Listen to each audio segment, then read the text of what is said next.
Ya, sekarang saat ini saya Hasaba sedang berada di Bundaran Hotel Indonesia HI Jakarta, Indonesia.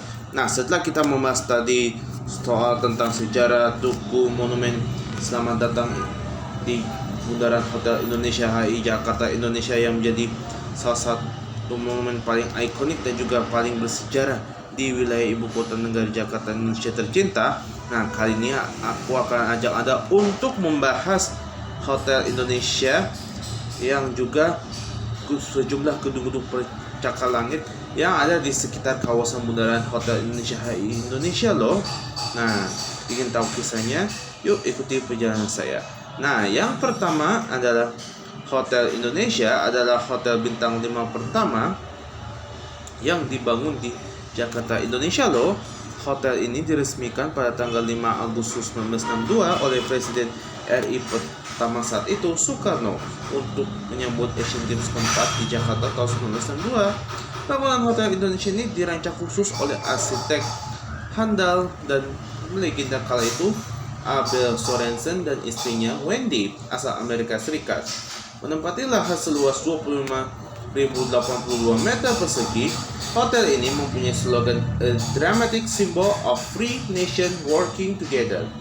Hotel ini ditetapkan sebagai cagar budaya oleh Pemda DKI dengan dikeluarkannya Surat Keputusan Gubernur DKI Jakarta nomor 475 tanggal 29 Maret 1953 silam kala itu. Saat ini, Hotel Indonesia baru sudah selesai dalam tahap pemugaran loh. Hotel Indonesia dikelola oleh grup Kempinski dan namanya disesuaikan menjadi Hotel Indonesia Kempinski. Meski awalnya terjadi demonstrasi massa karena pergantian pengelolaannya saat itu, area sekeliling Hotel Indonesia sekarang menjadi kompleks multiguna fungsi dengan nama Grand Indonesia yang terdiri antara lain gedung perkantoran, menara BCA, dan Grand Indonesia Office Tower, apartemen Kempinski Residence, dan pusat pembelanjaan Grand Indonesia Shopping Town. Setelah mengalami renovasi selama 5 tahun, tanggal 20 Mei 2009, Hotel Indonesia Kempinski dibuka kembali oleh Presiden RI ke-6 kala itu, Susilo Bambang Yudhoyono atau SBY. Dan setelah Hotel Indonesia, dan kini kita beralih ke Grand Indonesia atau biasa disingkat GI, merupakan mall di Jakarta, Indonesia. Mall ini dibuka pada tahun 2007 oleh Presiden RI kala itu, Susilo Bambang Yudhoyono. Ya, Grand Indonesia merupakan family friendly lifestyle mall yang berkonsep untuk menyediakan seluruh kebutuhan keluarga dalam satu tempat. Pada tahun 2007, Hotel Indonesia mengalami pemugaran loh. Selanjutnya, setelah dibuka kembali, Hotel ini dikelola oleh grup Kempinski dan namanya diganti menjadi Hotel Indonesia Kempinski. Setelah mengalami renovasi selama 5 tahun, pada tanggal 20 Mei 2009 saat itu, Hotel Indonesia Kempinski dibuka kembali oleh Presiden RI ke-6 kala itu, Susilo Bambang Presiden RI ke-6 saat itu, Susilo Bambang Yudhoyono.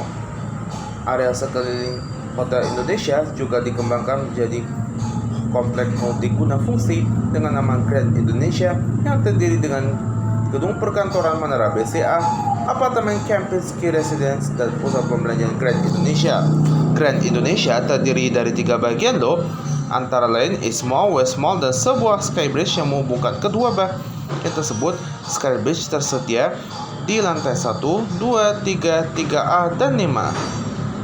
Sebuah food court yang terdapat pada West Mall yang bernama Food Point berada di lantai 5 West Mall Grand Indonesia telah dibuka untuk umum pada bulan April 2007. Grand Indonesia merupakan mall terbesar di Jakarta Pusat, terbesar kedua di Jakarta setelah Mall Kelapa Gading di Jakarta Utara, dan terbesar keempat di Indonesia setelah Fakfur Mall dan Tunjungan Plaza di Surabaya, Jawa Timur. Selanjutnya, Plaza Indonesia atau biasa disingkat PI dibuka secara resmi oleh Menteri Pariwisata, Pos dan Telekomunikasi Republik Indonesia Job pada tanggal 1 April 1990. Terdiri dari 4 lantai pertokoan kelas atas dengan luas 34.050 meter persegi. Pusat pembelanjaan ini terletak di Bundaran Hotel Indonesia, tepatnya pada perantara Jalan MH Tamrin di kawasan bisnis utama kota Jakarta. Plaza Indonesia juga dilengkapi dengan Hotel Grand Hyatt Jakarta, sebuah hotel bintang 5 berlantai 28 yang dibuka secara resmi oleh Presiden RI ke-21 Soeharto pada tanggal 23 Juli 1991. Hotel ini memiliki lebih dari 300 kamar dengan desain modern minimalis, restoran-restoran eksklusif dan fasilitas yang sangat lengkap. Gagasan pendirian daripada Plaza Indonesia berawal dari titik Soeharto, putri Presiden RI kedua Soeharto, yang sering melakukan perjalanan untuk berbelanja ke berbagai negara. Ia berpikiran bahwa seharusnya Jakarta sudah memiliki pusat perbelanjaan berstandar internasional yang mewah dan gemerlap, seperti kota metropolitan di negara-negara maju. Titik Soeharto langsung mengungkapkan gagasannya kepada Menteri Pariwisata, Pos dan Telekomunikasi Republik Indonesia Susilo Sudarman, yang mendapat dukungan dari sang ibu Tin Soeharto. Susilo Sudarman saat itu segera mencari para investor dan konsultan untuk menyusun konsep dan mengeksekusi ide tersebut. Perkembangan Plaza Indonesia berlanjut ketika Entertainment Exter dibuka di sebelah gedung yang ada dengan membentuk pangsa pasar anak muda. Kedua gedung disambung dengan sebuah jembatan yang dikelilingi toko-toko. Kini Plaza Indonesia telah dilengkapi dengan gedung perkantoran The Plaza Office Tower dan apartemen The Kraton Grand Hyatt Residence. Saat ini, Plaza Indonesia dikembangkan oleh Global and Development Tbk, sebelumnya bernama Krida Perdana Indragana Tbk. Selanjutnya, Wisma Nusantara adalah sebuah gedung perkantoran yang terletak di Jalan MH Tamrin, Jakarta Pusat, Indonesia, dibangun pada tahun 1963. Wisma Nusantara merupakan gedung pencakar langit pertama di Indonesia dan Asia Tenggara yang mencapai ketinggian 100 meter. Bangunan tersebut berada di satu kompleks dengan Hotel Pullman. Ya, pembangunan Wisma Nusantara diawali dari gagasan Presiden RI pertama Soekarno untuk membangun pencakar langit pertama di Jakarta. Kontrak pertama dibuat pada tahun 1963 sebesar 5,7 juta US dollar menggunakan biaya perbaikan Jepang setelah perang dan mulai dibangun pada tahun yang sama. Namun penurunan nilai rupiah serta usaha kudeta menunda pembangunan Wisma Nusantara. Akibat dari kehabisan dana, gedung tersebut tidak diselesaikan dan hanya menyisakan kerangka baja selama kurang lebih dari 5 tahun. Pembangunan dilanjutkan oleh Mitsui Construction & Co. pada tahun 1972. Setelah pembaharuan kontrak, Wiratman Wangsadinata, pendiri dari PT Wiratman & Associated, dipilih sebagai pengawas proyek pada tahun 1970 saat itu. Gedung tersebut pada akhirnya selesai dibangun pada tahun 1972 dan diresmikan oleh Presiden Soeharto kala itu pada tanggal 2 Desember pada tahun yang sama. Bersama dengan Presiden Hotel, sekarang Pullman Hotel, sebagai bagian dari persetujuan saham dipegang oleh Mitsui sebesar 55%, sementara pemerintah Indonesia memegang saham sebesar 45%. Dikarenakan biaya menyewa ruang perkantoran yang sangat tinggi, gedung ini dahulu hanya digunakan oleh perusahaan-perusahaan Jepang selama beberapa tahun. Akibatnya, gedung ini memicu antipati masyarakat Indonesia. Pada suatu saat kala itu, papan Suzuki besar terpasang di puncak gedung.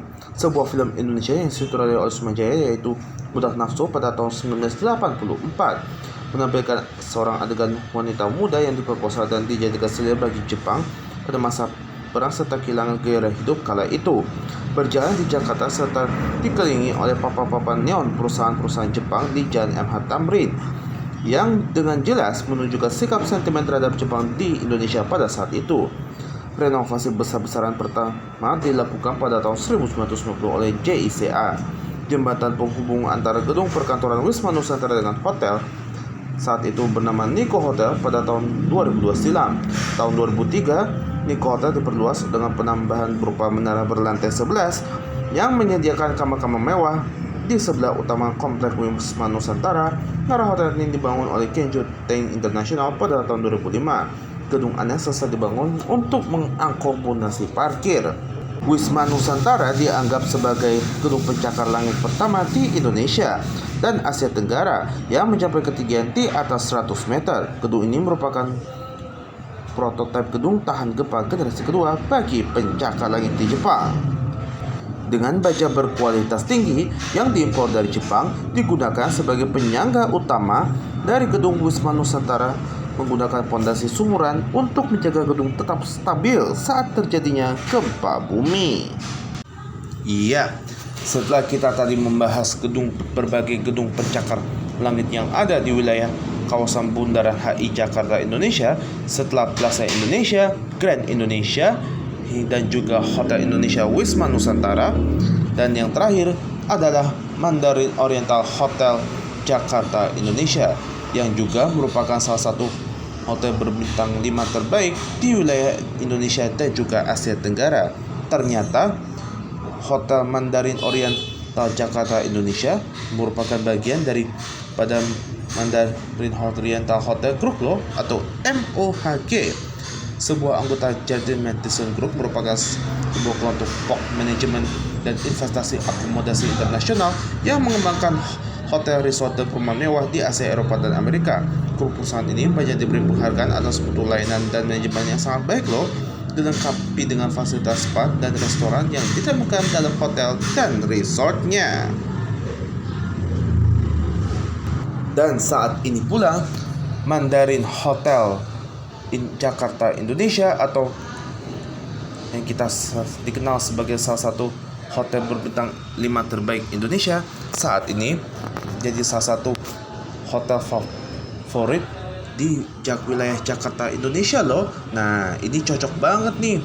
Hotel Mandarin Oriental Jakarta Indonesia juga jadi salah satu tempat highly recommended favorit di wilayah ibu kota Jakarta Indonesia tercinta. Itulah sejumlah hal-hal menarik dan juga berbagai gedung pencakar langit yang ada di sekitar Bundaran Hotel Indonesia Jakarta Indonesia. Semoga vlog with Hans Albert episode kali ini bermanfaat buat kita sekalian. Terima kasih untuk selalu menyaksikan vlog with Hans Albert kali ini. Jangan lupa subscribe seluruh laman YouTube channel resmi saya, Hans Albert 997, Hans Albert 97, Hans Albert, dan juga Tirus Numba ini. Like, share, dan komen sebanyak-banyaknya, serta nyalakan notifikasinya. Dan follow us seluruh laman media sosial resmi Hans Albert lainnya untuk konten-konten menarik dan wajib untuk Anda simak. Sampai jumpa di episode berikutnya.